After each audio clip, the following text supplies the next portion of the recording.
Այսօր ապրիլի 25-ն է, խաբված քաղաքացու օրը։ Ժամանակին մի ֆիլմ կար, որ գլխավոր հերոսին պատժում են նրանով, որ թույլ չեն տալիս նրան հրաշքով, նա հնարավորությունից զրկվում է սուտ խոսալ։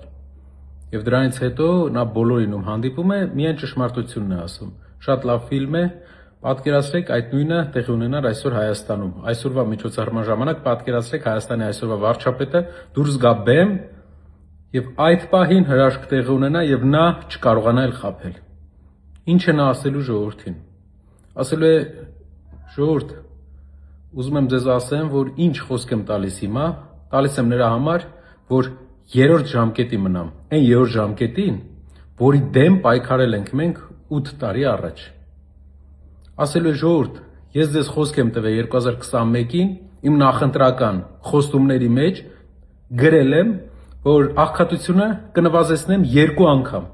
բայց չեմ կարողացել, չեմ նվազեցրել, որտեղ ուրիշ բաներով էի զբաղված, անգամ 2%։ Կասի ժողովուրդ, ես գիտեմ, որ 600,000 մարդ աղքատության մեջ եմ պահել, 8 տարի հույս եմ տվել ու աղքատության մեջ եմ պահել։ Եվ վերջում ընդամենը 10,000 դրամով թոշակ եմ բարձրացրել, մտածելով, որ ժողովուրդը ինձ կների նա, որ 600,000 մարդու աղքատության մեջ եմ պահել։ Չնայած որ խոսք էի տվել 2 անգամ նվազի աղքատությունը։ Կասի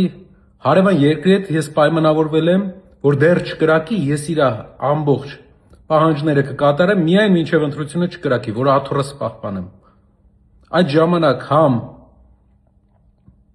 սահմանադրություն կփոխեմ, համ հնարավորություն կտամ, որ իրանց ազգի ներկայացուցիչներին, ադրբեջանցիներին բերեն Հայաստան բնակեցնեն։ Նա կարող է նաև ասել, որ ժողովուրդ, ես խոսք էի տվել, որ ձեր գրպանը չեմ մտնի, բայց բոլորիդ ընտանիքների վրա վերջի 8 տարվա ընթացքում $10,000 վարկ եմ վերցրել։ Եվ այդ ժամանակ ինձ շատ հետաքրքիր է, ինչ կպատասխանի մեր խաբված ժողովուրդը։ Այսօր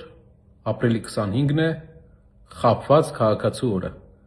Հաջորդ կառավարությունն էլ պահպանելու է այս օրը եւ ուղղակի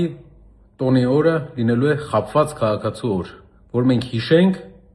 որ ամեն լավ խոսացողին հնարավորություն չտանք մեր երկիրը քանդել։